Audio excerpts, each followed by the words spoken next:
Like in space, you're not going to have a horse.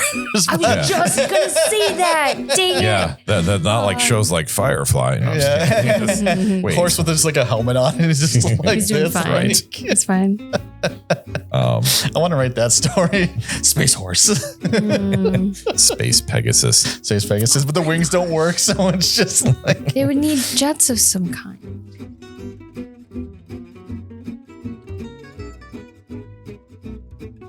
As I walked through the valley where I harvest my grain, I took a look at my wife and realized she's very plain. Careful. Right there. Oh no, where'd you come from? But that's just perfect for an Amish like me. You know, I should invent things like electricity. Didn't they also have Michelle Pfeiffer in that video because she was in the video for for Dangerous Minds for Gangster's Paradise, which was on because wasn't that video on that soundtrack? Movie. Yeah. So that was to me was a hilarious touch that a lot of people miss. I don't know if she was. I don't recognize. One of the Amish girls, I'm guessing. Yeah, she's like sitting there looking. You know, I think it's similar to how she appears in the original video. I do like where he did that whole first scene like in complete reverse, and he like sang it backwards or whatever. Not like they didn't take the audio, but he was moving in reverse but they played it forwards. But everything you gotta see it. Go watch the Weird Al Amish Paradise video. It's great. I love it.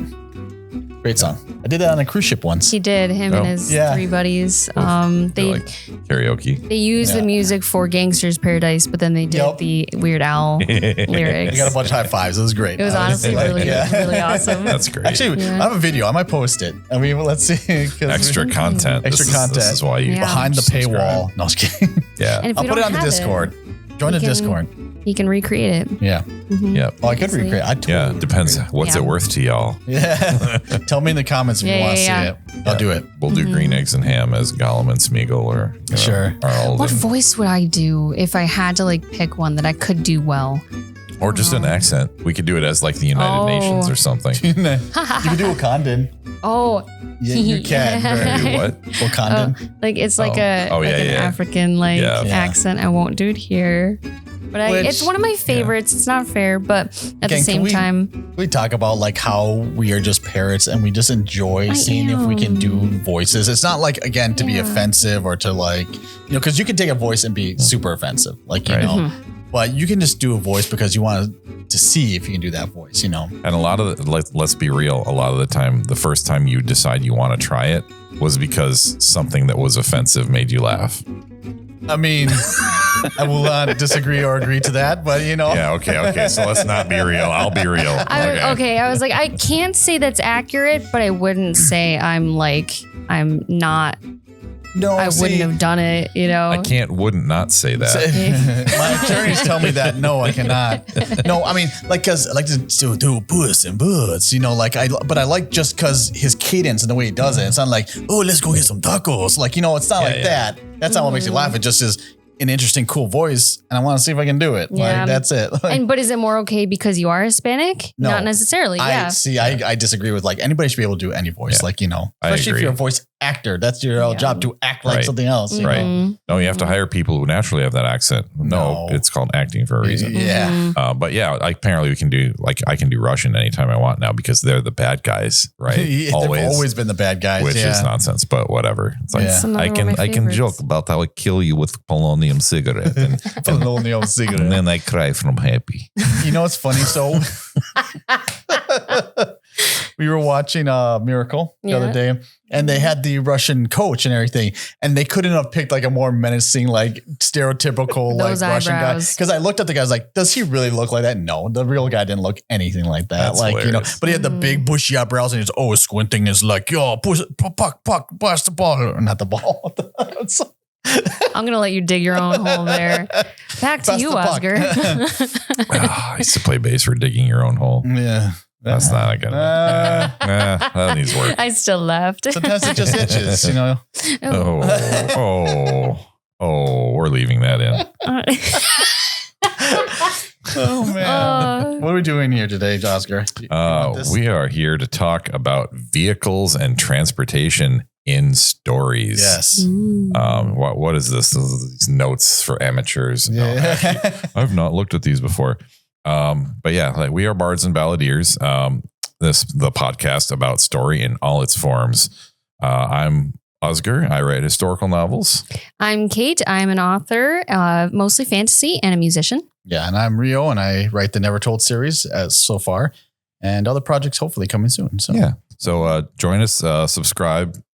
We're on YouTube, Spotify, iTunes, iHeartRadio, Amazon Music. Hopefully more later. Yeah. But yeah, join us on our Discord. We'll have the link for that in the description down below. And links to all of our intellectual properties will be there as well. IPs. And our website for Bards and Balladeers podcast.com. Let's see. We have any upcoming events coming up? I don't think so. Not at the moment. Yeah, we will be at Twin Cities Con. We were just at Twin Cities Con. Let's be after. Yeah. We were just at Twin Cities Con. Yeah. And we have Fames and Fables. Flames and Fables at the end of November. Yeah. It is a fantasy gala. Mostly fantasy, and romance. Yeah. Probably mostly romance. But we'll be there. Yeah, it's gonna be fun. See us there. We're actually gonna we're a sponsor technically, right? I think so. Yeah. So we'll be at Lovely Woods will be there as a sponsor. So it's gonna be kind of cool. And if you want to see them at Fames and Flables, then please start that event. Foibles. Sorry, next year, it's my lisp. Foibles. And let us know how you're feeling about all our stuff we're doing. And but today we are talking about vehicles and transportation. So I did like the name we came up with for this episode, which is Surf, Turf, and Off Earth. Yes. All the forms of vehicles. Yeah. Such a lot of time trying to actually find that Out one. of all the titles, that was just like, oh, come on, guys. Okay. So how can you get Surf and Turf in there? Let's be real. Like, you wouldn't believe how much time authors spend on names, titles, like chapter headings, whatever. And it's all worth it, to be fair. It is. You know what I hate, though, is that when you're like trying to think of a name for somebody and you're like, it's got to get this perfect name. It's got to sound powerful and it's got to be good and everything. And then you come to like another name. It's just like, oh, that was easy. Like it was something like side character is perfect. I'm just like, oh, damn. Yeah. Even just there's a game I play. This is, just an aside, but it's called Galactic Civilizations 2. And you can design your own ships. And I'm sitting there. I have to name this model of ship. Of course. Yeah, it's very important. And, there's one that's like, I was building a colony ship that had like maximum speed and range. Nice. And I decided I'm going to go with a Wild West theme for this game. So I named it the Claim Jumper. Nice. And like everything after that was Wild West themed as much as I could make it. I'm like having more fun with this game just because of that. Yes. You ever play Spore? Just kind of. I bought it for someone once. I've not played it. So you started like as a single celled organism and you grow all the way to like a galactic civilization. Yeah. Like out of this one. But like it's like a growth hierarchy. It's like a growth hierarchy that we spoke about. But you get to build ships and everything. I spent most of my time just like putting stuff together and building ships and everything more than just like advancing the game. Like it's more fun. Totally get that. I totally understand that. World building, literally. That's right. There you go. Right. But like I was thinking about this episode recently and like because we plan to do it. And just this last week, I was listening to some YouTube like I do, and they were talking about like some of the recent news. They were talking about how car repossessions are a big sign of recession. Oh, and why that is. And I was unaware of this dynamic, but a lot of people, they have all these bills, right? They have rent, they have car stuff, they have heat, electric, everything. And a lot of the time when they stop paying bills, they'll even stop paying rent before they stop paying for their car. Oh, because they need their car to get to their job. Sometimes they need their car to get to the job, to get to interviews for a new job. If they're out of work, how do you get to interviews? And most cities don't have great public transportation. Right, sure. Right. So getting to an interview, getting to a job, or sometimes your car is your job. Like I did Uber and Lyft for 3 years. Yeah, sure. And you can sleep in your car. Yep. Right. So for a lot of people, your car is the last thing that you're going to let like be lax about. And so when those start getting repossessed, you're like, okay, now we're in danger. Like this is a sign of a recession. Right. And it just made me think more about just all of the roles that vehicles play in our lives. And obviously therefore in stories. I don't know, like what, if you guys thought about just what examples you see in daily life of things like that, like how often you use, how much do you rely on your vehicle? Right.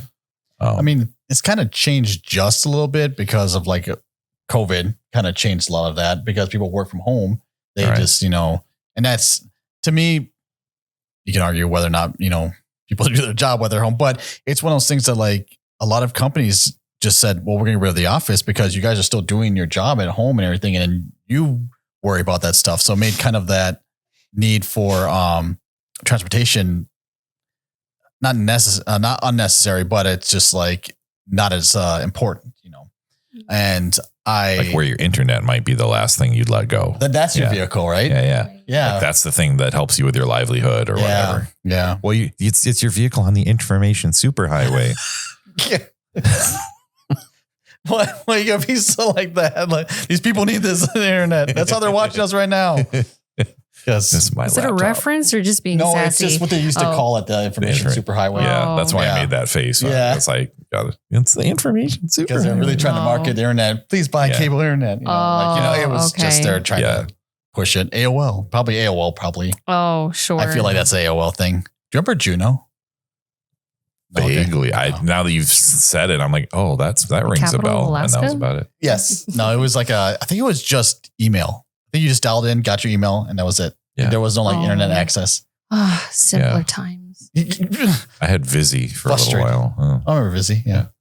But well, that was a fun little version. But like for even just historically, like stealing a horse, being a horse thief was a big deal back in the Middle Ages.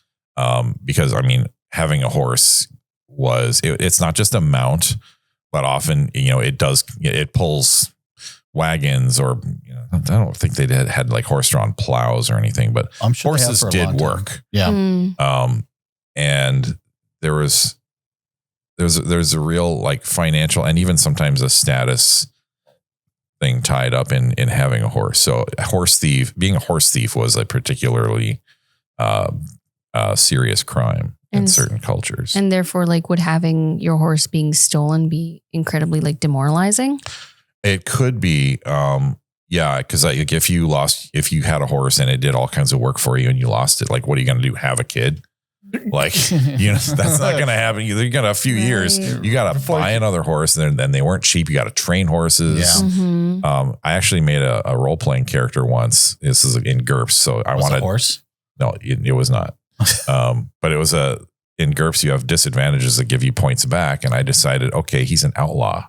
What did he do? He was an animal trainer and an outlaw. I'm like, okay, he trained a horse, like a special horse for this noble who was like his boss. And then once he turned it over to the noble was like mistreating it pretty badly. And he's like, I'm taking this horse and I'm leaving. So now he's a horse thief. No, which is a serious crime. He's a hero. Well, it is a serious crime. No, and special horses. Right. But if special horses mistreat.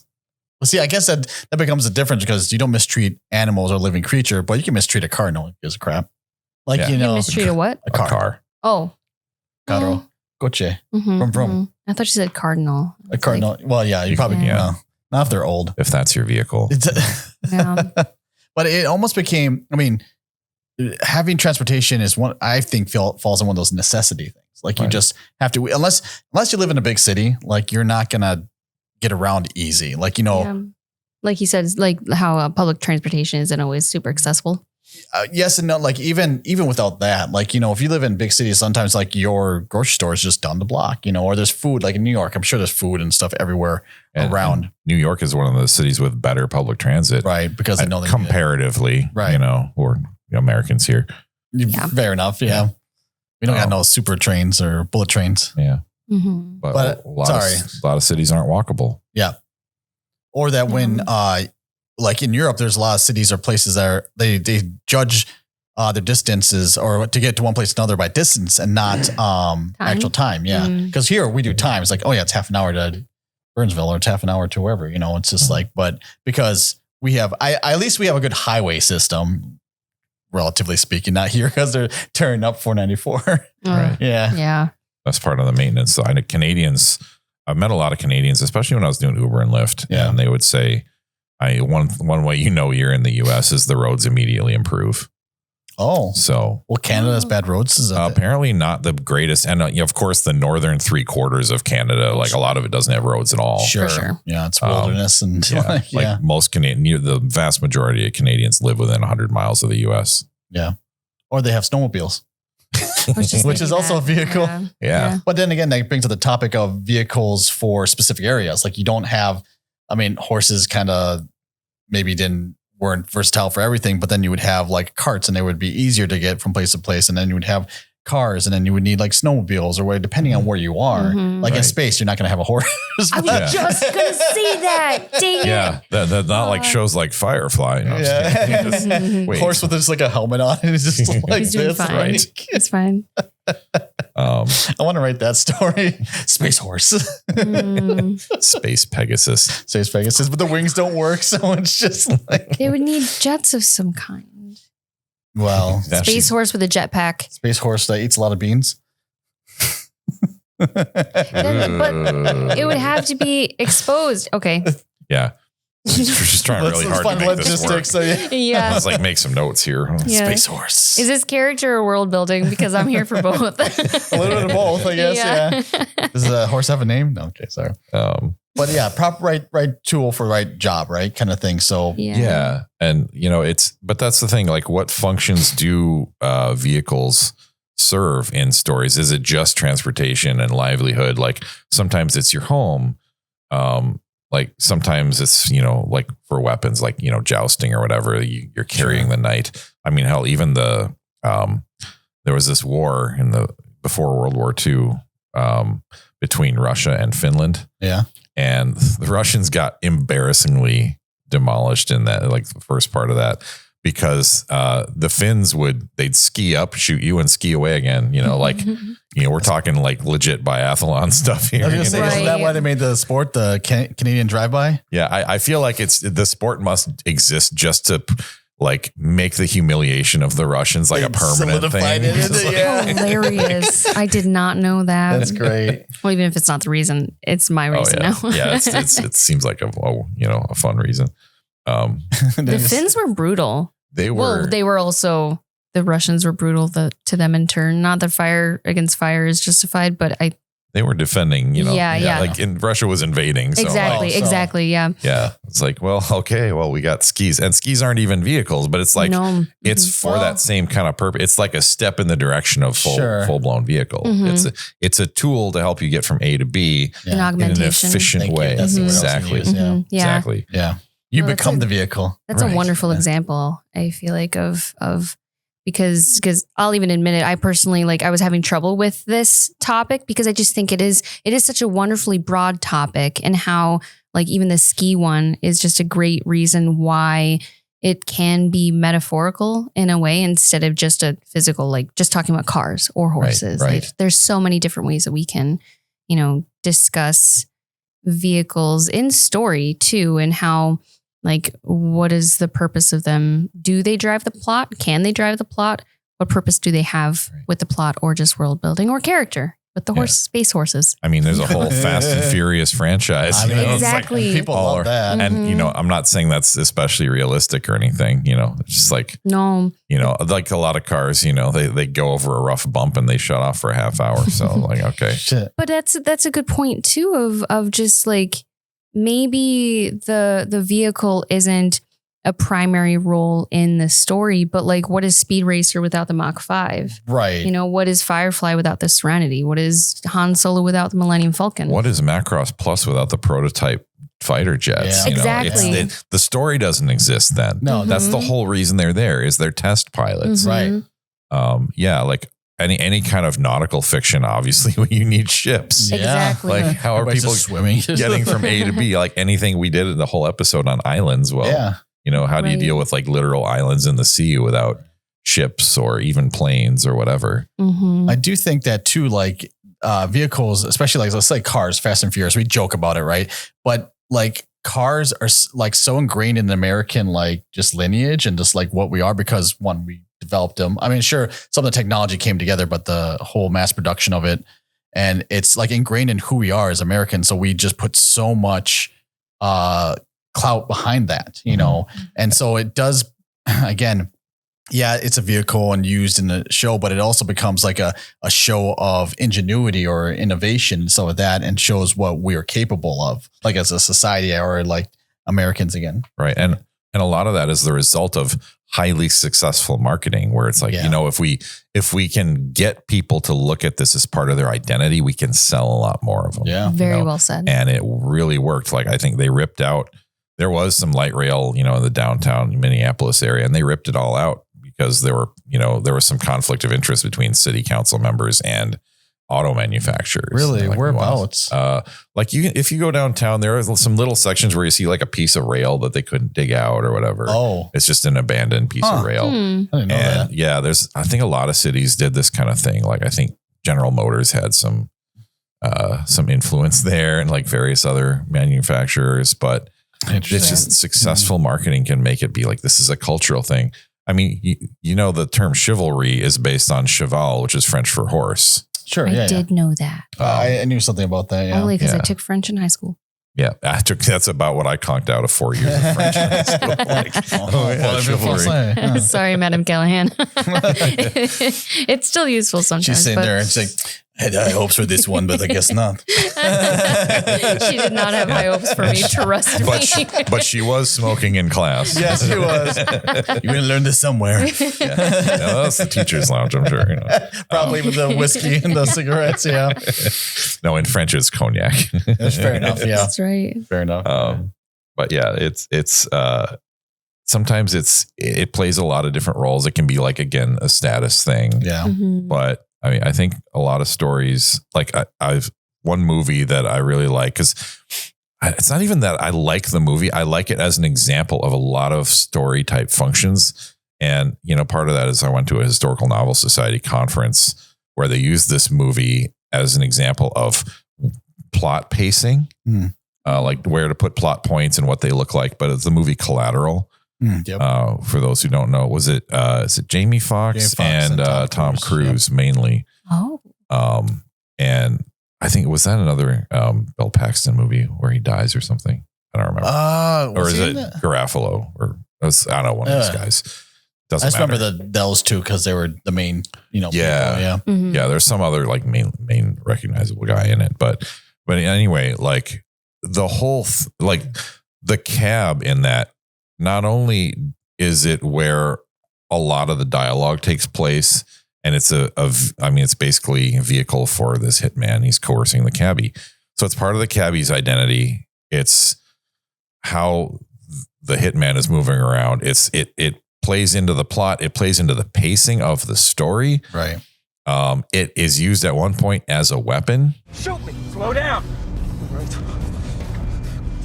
You know what, Vincent? Fuck yourself. Yeah. Like, dude deliberately crashes it to mess with the guy in the back.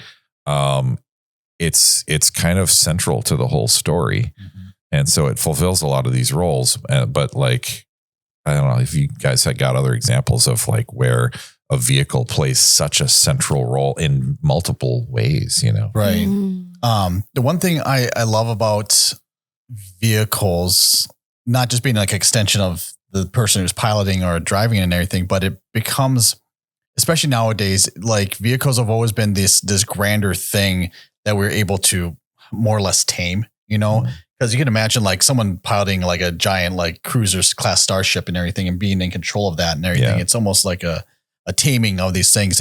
And I love it that they're an extension. They are the plane. They are like, they know exactly how things move and stuff like that. And, there's a grander point I was trying to make, so forgive me for not knowing where I was going with this one.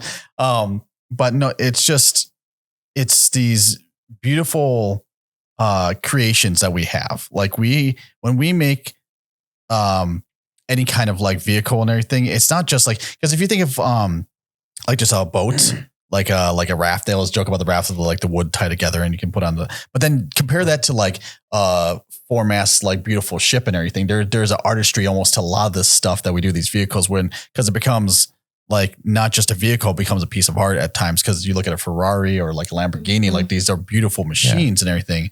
And they're very distinct, like silhouettes. And like even the Millennium Falcon, you know what that looks like with the two prongs and like the cockpit on the side. Actually, I think it's on that side, but, I love the idea where you choose this place or this vehicle to become a place for you, but also to become like like your outward beauty almost, because if you never see who's piloting whatever, you can still admire just the vehicle. Right. Yeah. It's like a reflection of the evolution of skills. Sure. Like carpentry can get you a raft, but once you're into the engineering territory, that's a whole other thing. Yeah. I know there was some documentary show I was watching on the History Channel or whatever. It was back when it was the History Channel for real. What is it now? I don't know. It's probably some reality TV channel. I don't know. It's probably the Ancient Aliens channel. I don't know. Aliens. But they were talking about this Roman barge that they found. Like they're uncovering evidence of the existence of all these things all the time. It was this Roman barge with marble floors. Oh dang! And must have been heavy. And like running taps for hot and cold water. Wow! And I'm like, are you kidding me? How old was this? Like 2000. It's like straight up like 2,000 years old. Oof. We lost a lot of technology. Probably, the burning of the Library of Alexandria is not a great thing is a lot of setbacks. They said that like they found in some, I want to say Egyptian like papyrus writing, whatever. Since when you wrote and everything and paper was so valuable, they would like wash and clean the paper, but they still found the impressions of like pre-calculus, like back like 3,000 years ago or something like that. Yeah. Don't before the eraser. Yeah, right. But they said if we would have followed with that, if they would have kept it going, we'd be like 200 years in the future. Like that's that technology. I absolutely believe it. Yeah. But yeah, I'm curious. Like, have you had to do much writing for like vehicles or mounts or anything in your own stories? You have spaceships, right? I do. Yeah, but not to a point where they become a primary stage for the story. I do appreciate them. Like when we talk about like nautical like stories and whatnot, I've always wanted to write one, but I've never connected with like a vessel in that way. Have you had to write anything in there about like maintaining it or things that happen even in a peripheral way to like that have to do with the vehicle where you have to deal with it in the narrative? Do any of the Natura like become vehicles for them? To get to ride a snow leopard? Not necessarily. I do have, no. I really don't. Okay, yeah. I really don't. But I mean, I do admire, like I said, how it's used in other ways.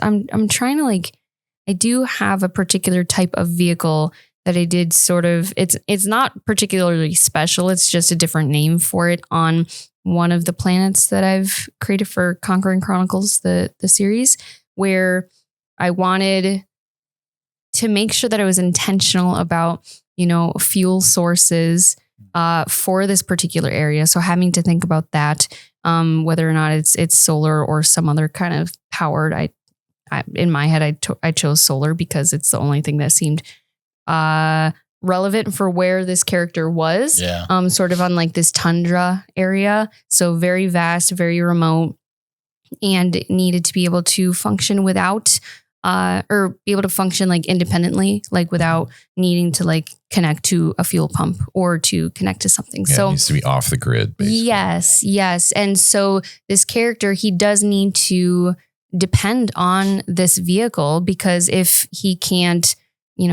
refuel it it charges during the day and then he travels during the night.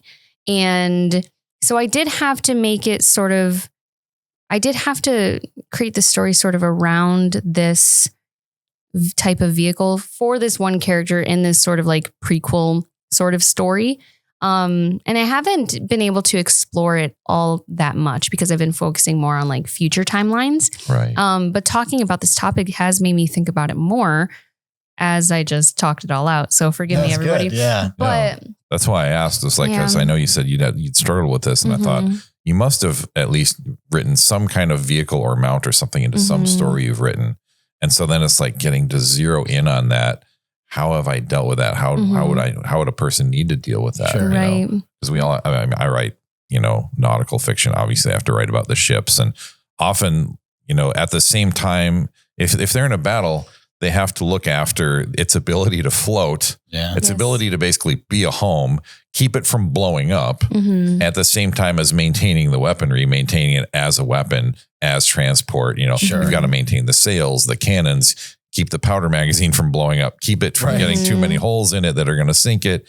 You've got to do all this stuff at once. Right. Yeah. And that's like an extreme example. But then you've got the Starship Enterprise. Like as long as you've got dilithium crystals, everything else seems to take care of itself. And your structural integrity is still intact. Yeah. Right. Yeah. With that said too, it's surprising to me that I haven't explored it more, because the connection, the human or creature, whatever connection between all of those things, this sort of competency between everybody is one of my favorite subjects in a film, in a story, in something. Like the character dynamic that it involves. That they have to work together, that Z cannot happen unless Y is functioning optimally, and which cannot function unless X is, functioning optimally. And so all of that together, like that process is, it's so fun to me. I just like seeing it. I just like people working together and making it work, trying to defy all odds to get it going. We should do an episode sometime on competence porn. Honestly. Leadership, actually. A little bit. That's what I was thinking. Watching people deal with cascading failures. Like I know there's an episode of like last season of The West Wing that's like there's a nuclear accident. And watching like all of the cutaways, all the different departments or whatever of government just dealing with that. Mm-hmm. Yeah. It's really good. I could watch it over and over again. Mm-hmm. Yeah. But yeah, you're dealing with, the public relations aspect, the political, and then people like in the vicinity, but also like, how do we fix the problem? Yeah. What are the trade-offs we have to make to like, if you can't fix it without some, kind of sacrifices, what are those sacrifices? What's the best thing to do? And what will those sacrifices cause for other groups? Like will it set them back? Will it be catastrophic for them? Are we willing to take on that, catastrophe for these 2 steps ahead? Well, and that's where it goes back to last week's, leadership thing too, is you've got a couple engineers like, okay, do you want them to stay in longer than the 15 minutes they're already in there to try to fix it? Or like take them out and have to send in a new team? And how long do you wait? And it's like, do you order people to make the hard decision? Right. And then if you're making decisions for whole populations of people, like what, like those are big leadership questions, Right. But like you get a lot of that with any kind of vehicle driven, no pun intended, vehicle driven story, especially in space, like where, right. Or with submarines, where any decision can dictate whether or not a bunch of people die. Right. It's like closing off those bulkheads and like, well, these people are going to drown now because we got to save the rest of the ship. Oh, the pilot episode of the new Battlestar Galactica. Sure. Yeah, there's a whole thing with that. There is a series of shorts that are put together called Love, Death, and Robots. Yeah. Fantastic, like just short little stories and everything. And there's one because at first I was thinking of Mandalorian and the Razor Crest, and spoilers, he has to sacrifice or it gets blown up and everything. And it's very like hard to see that because that's his vehicle of like, if you're Uber driver, that's your car to make money. This is the bounty hunter's like vehicle to do his bounty hunting and everything. And now he doesn't have this, like, what are you going to do? And like you've seen this vehicle and all he's done and some of the dogfights that he's been through. And also now it's gone. Like, what do you do? But I think this is the best example. There's an episode in Love, Death, and Robots called Lucky 13. And it is like, God, it was like 13 minutes. And it's the best thing because it's this girl who gets to pilot one of these kind of carrier drop ships. And she'll bring troops into battle. She'll bring them out of battle and everything. And it's lucky number 13. And everyone that's gone in there has like died. But the plane has always come back. So it's not like they personify the plane, but they kind of do and everything. And then but when she's in there, she's flown all these missions. And I don't know if it's because she had respect for the ship or because she just had, just got lucky, but, and again, I'm going to spoil it for you a little bit, but there's a point where she gets shot down and she has to scuttle the ship and she actually overloads and it blows up, but it doesn't blow up right away. And it doesn't blow up until it needs to blow up. And it's fantastic.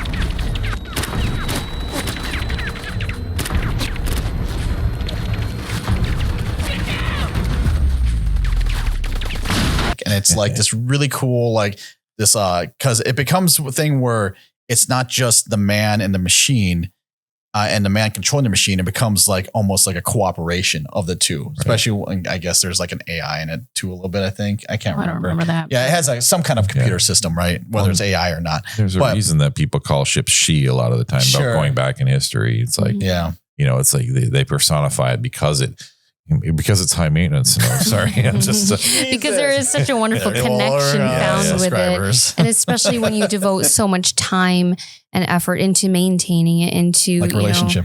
It's true. Yeah. No, it's true, and also the desperate need for this thing, kind of like you were saying, ships in space. Like you can't survive in space without the vessel, the ship in some capacity. So I completely believe it. Like, and it's also, I think, human nature to sort of give personality to things, right, even if it doesn't exist. Well, and it's funny. There's a I don't know if this is apocryphal or it's real history or whatever, but it is. There are people who say that Captain Morgan, who actually appears in my novels, never sailed a ship without it sinking. And I'm like, that can't literally be true. I don't think, but whatever, maybe it's recorded. Maybe he has one ship, but no one saw him like dock that. It's always a different ship, you know. And I'm like, it may not be literally true, but I can still play with it. You know? But what you were saying about like that relationship, like there's different ways to handle your transportation. Reminds me of what a friend of mine said. He was creating a character for a Shadow World game that I ran. I won't name names, but he was asking the difference between two different cultures in the book. And like, are they, and he was talking about like his character had a horse, whatever. And he said, so would this race of people be more like Arabian horsemen or Mongolian horsemen? And I'm like, explain the difference to me. And this is him saying this. I don't know. But he said, well, Arabian horsemen they treat their horse like a companion and take good care of it. It's like family. Right. And a Mongolian horseman is the sort who will ride the horse literally to death, kill the horse, eat the horse, and continue on foot. Sure. And they say two radically different ways of handling your transportation, your vehicle. Right. And it made me laugh at the time. And I don't know how much of that is really true, but it was an interesting comparison. I like that. And also like culturally, like very, very relevant for creating a character in a way. Right. Yeah. Which was the exercise we were engaged in. It's creating a character. He wants to know how he should approach this. Yeah. Sure. Yeah. Well, that's good. That's good world building, character building too. Yeah. That's true. Yeah. That's true. I want to go back to, you had brought up something about like submarines and whatnot. And I think that's a fun topic to explore, because I think submarines have always had like sort of a number of different ways of being like analyzed. And so one, like the purpose always is right for stealth. Right. And, but I think the dynamic that a team or squadron, whatever they're called, on the submarine needs to be so in sync. Again, like we were saying earlier with, I guess the thing I'm biased to enjoy to see is like how it all functions well together. But that stealth aspect too is so huge. I'm kind of stealing it from your notes. Sorry. That's all right. It was a good topic. And I think it's something like that we can kind of explore, because not only does it seem to apply in submarines and, war or whatever, but I think some spaceships also fit that like criteria. Right. Absolutely. Yeah. Because if like in space, like it's very similar to how you need to behave underwater. Does that make sense? Yeah. It's a hostile environment. Yes. There's actually astronaut training that's hostile environment training. So a lot of them undergo deep sea training as well as, like other environments where you have to wear special equipment to not die. Oh, okay. And I learned this doing like, quick 1-paragraph bios for a couple of astronauts who were going to a convention. But this is interesting stuff. Yeah. But yeah, I'm actually surprised not to see it more in sci-fi and space stuff than I do in like with the submarine services. And actually, we're hoping to get a guest on who he can talk to the submarine piece of it probably. But it seems like the stealth element it's a huge deal, and like it's really easy. Like you can hide underwater as long as no one can pick up your engine signature or whatnot. Right. Clearly you could do that in space. Right. But there, like you said, the secrecy element plays another role, because if you think about like a submarine crew, yeah, they have to function like a naval crew, and there's a special environment they have to deal with, and they don't want any of them to have claustrophobia. I hope not. But let's say they're conducting operations off of coast of North Korea or something like that. If there's some kind of technical failure, and they're like, oh, we need to vent this area. Well, if that creates a bunch of bubbles, then that might be seen by local patrols. Right. Is that something we can do, or do we have to make some kind of sacrifice for the secrecy? Right.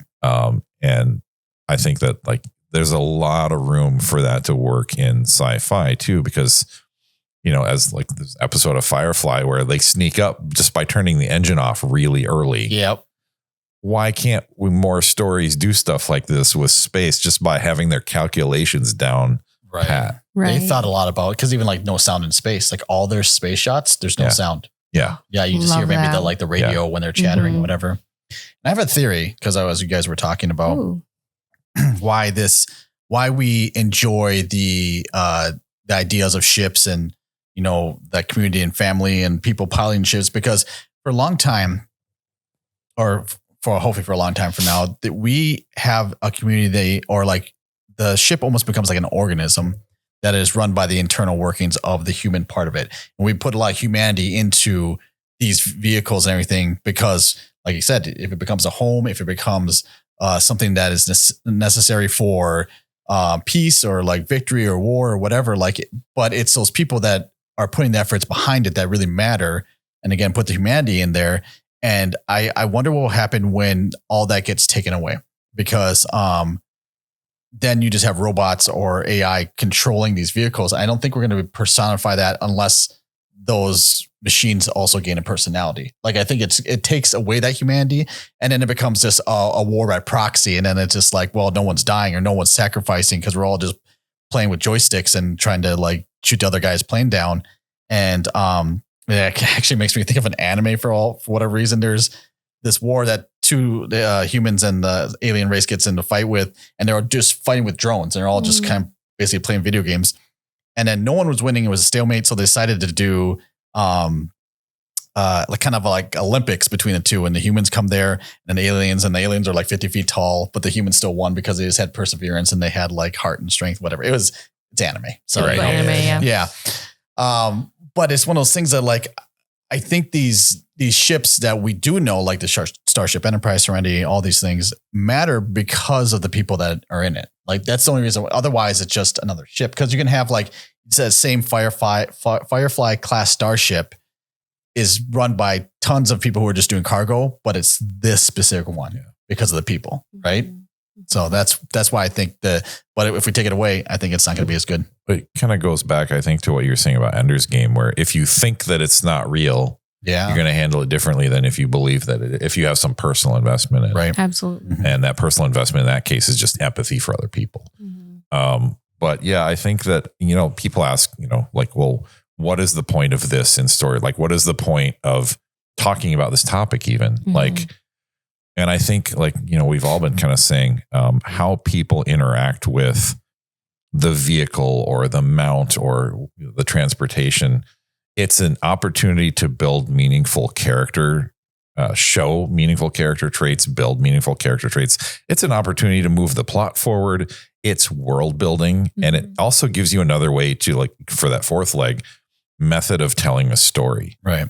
I think I'm sure somebody's done this out there, but it'd be interesting sometimes with certain situations to tell a story from the vehicle's point of view. Sure. Depending on what it was. I even think Star Wars really sucks from the Tauntauns point of view, Again, Jedi ravioli. We had a little meme on that on the Discord. Join us there for that kind of fun. But just, that's maybe more the Mongolian way of right. Yeah. But it gives so many opportunities for this kind of nuance. And so much of what we do as people, even just going back to food and things like that, is taken up with maintaining our lives. Yeah. Maintaining the things in our lives, even just camels in the desert, just getting you through hostile environments is a function of a lot of vehicles. But then, okay, well, you're maintaining yourself. You're maintaining this camel. Maybe it's spitsy. Like you're like, oh, there's water in that. I don't know. I don't know what you'd have to do with any of that sort of thing. But there's so much opportunity for building that. Not building meaning out of it, but showing meaning through it. Sure. Yeah. Mm-hmm. Mm-hmm. Yeah.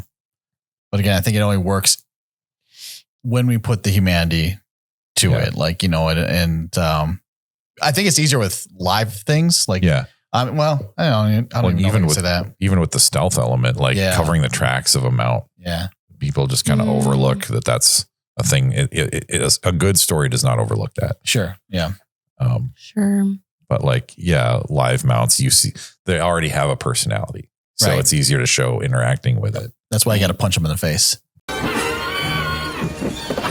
No wish. Touch. With punching horses in the face. Speaking of the other day, I actually think that far and away, like to say that it's like off of what you were saying, I think the horse is actually a very important part of Far and Away. Yeah. Because it shows I forget his name in the film, but Tom Cruise's character, it shows his development that is like come to full like circle. He has gone from young buck knowing nothing about to like go into the world and learn, to not sort of like enlightenment in a way, but like he's grown up. He knows what he's doing. And so let me start from the beginning again, because in the beginning of the movie, Far and Away, it's him, Nicole Kidman. He does not know how to function. Like, he does not know how horses function. He doesn't know how to handle them. He doesn't handle animal skill yet. But Nicole Kidman does in the very beginning. She knows how to ride horses. She's from a wealthier family. He is not. He's a farmer boy, but they don't have horses. I don't know why. I guess maybe in Ireland that it's just wasn't a thing at the time. Poor people. They were kind of poor. Yeah, very. And so I forget why he's going to her house. Oh, because her father ran him off the land. Yeah. Yep. And so he goes there, wants to take revenge. But he ends up like encountering the horses. But he goes there and he essentially doesn't know how to, handle a horse is what I'm trying to say. And does she tell him to punch the horse then? No, he does it because it's from the first scene. He's like, I don't want to fight you. Yeah. Oh, right. Yeah. He says that to the horse. No, right? At the end. Yeah. Yeah. But he learned it from that brawl. He's like, because that's the only way he would listen. Like the other person would listen when he was fighting this other person. Right. Tom Hanks. Not Tom Hanks. Tom Cruise. Tom Cruise. Yeah. This is the best summary of this movie. Yeah. Sorry, guys. But then at the end of the movie, he's at a point. It is a whole journey, by the way. Highly recommend watching this movie. I avoided it for a long time. I think we've talked about it on previous episodes before. Mm-hmm. But at the end of the movie, he still really doesn't know how to handle a horse, but he makes a connection work. He punches the horse to sort of like get that authority over the horse. Kind of like a wild horse. It's like a Mustang or whatever. Mm-hmm. And so he's got to tame it like very quickly, so that he can get to that last, like, very final objective for the film. I don't want to spoil it. So I'm gonna watch it. Yeah. It's a great movie. But I think the symbolism of the horse in that movie, trying to get us back to the topic at hand, really does show, it's a vessel of like showing his growth, like his own personal growth, his own, like, I don't want to say like pathway to manhood, because that doesn't feel like the right way of saying it, but maybe you guys can have a better summary. No, I mean, I know what you mean. It's like manhood in the respects of like just growing up to be a man, not like, sleeping with a woman. Or right. And it's not enlightenment. Competency or majority or whatever. And it's not like enlightenment either. Like it's not quite that. Yeah. Well, maybe just a little just worldly.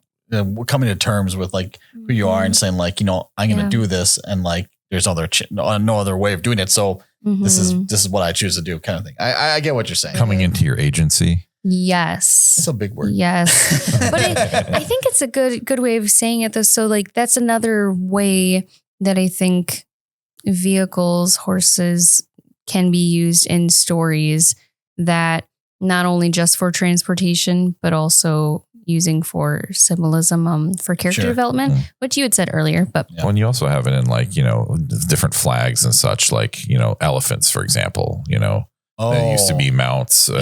Like, Carthage versus Romans, elephants are a thing. Yeah. But also, like elephants in Lord of the Rings, even. Right. Elephants. They only count as one, though.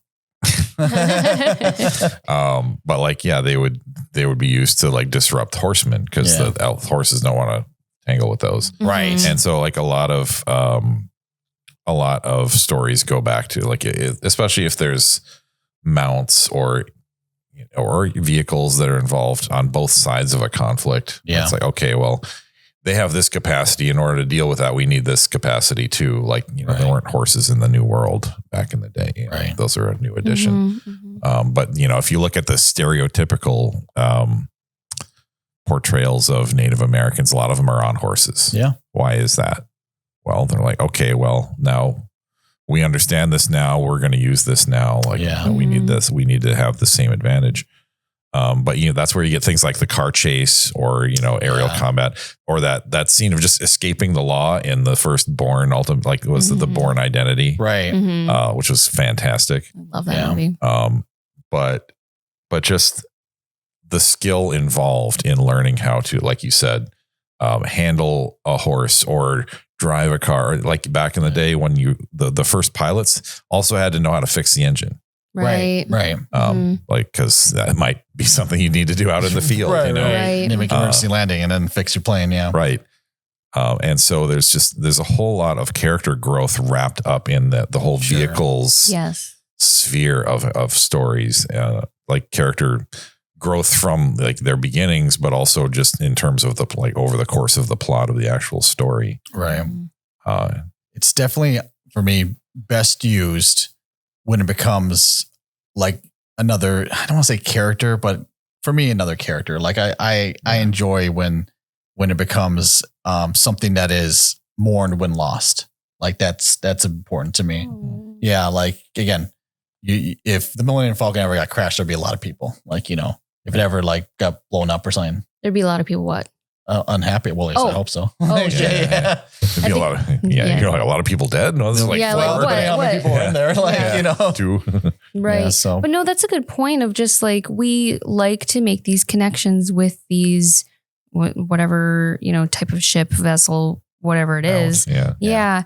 And to see the characters in these stories make a connection with them too, because it, like you said earlier, Oscar, like it becomes their home, it becomes their stage, their place of being for, however long they are out in these inhospitable environments. Yeah. Like how easily do you sit and watch your house burn down? Right. So watch my horse burn down. I would be very sad too.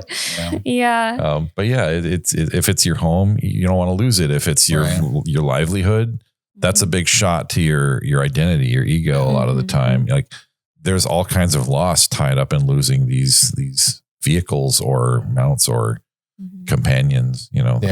Sometimes for a lot of characters, their horse is their only friend or something like that. Sure, and they become stewards of those things too. And then there's an honor for that character, that person to continue doing that, and purpose. It gives characters purpose, not a porpoise, unless that could be seafaring, a vehicle too. Yeah, riding along on a dolphin. Yep. Well, often like a vehicle, especially something like nautical vessels or like the ship in Cowboy Bebop, whatever, like that kind of crew, that kind of independent crew. Yeah. It is the thing. It's like maybe it's artificial, but it's one of the main things that binds that group together. Yes. So when you lose that thing, you feel a threat to the group identity. Yes. I mean, it literally is their home though. Yeah, like, exactly. Like other than just being a thing that gets them, that's like their base of operations. It's their home and their livelihood and a weapon. Yeah. So the glue that's actually holding them together. Right. Yeah. And literal survival from space. For sure. Right. For sure. Mm-hmm. Just like with Firefly, those two things are very similar in that way. Those two properties. Yeah, definitely. Or Outlaw Star is another anime, which I think Firefly took a lot from, but I don't know that one, but yeah, probably. I'm kind of curious to see what other people think, because I know that they can, all you out there can think of more examples. I'd love to hear what other people think about that, because these are always a small dip into these stories and ideas. So please let us know what you think about all of the vehicles that you love and the ones that we missed, I'm sure. But Any last thoughts? Just piggybacking on that, let us know. And we didn't really address the things like magical transport, like the cat bus and My Neighbor Totoro, or like TARDIS conversations about Doctor Who, like the things that just literally transport you from one part of the story to another, even if it's like thinly veiled, contrivance. I hate saying it, even like we've referenced in a few episodes back, portals, warp holes, wormholes, sorry, whatever. They're all different versions of it too, I guess, just more in a magical sense. So maybe we can do an episode on that sometime. Magical vehicles. Mm-hmm. Or like the media that are traversed by vehicles, like wormholes or space or water. I don't know. I don't know what approach we'd take to that, but let us know your thoughts on what you'd like to see come from this conversation, and join us on Discord to talk more in depth about it. Please do. And share memes. We like memes. We love memes. And you'll find a little Tauntaun meme on there. A little play toy with like a cutout. Well, we appreciate you all being here. We've been Bards and Balladeers. I am Rio. I'm Kate. I'm Oscar. We'll check out you guys next time. Peace. Bye-bye. Bye.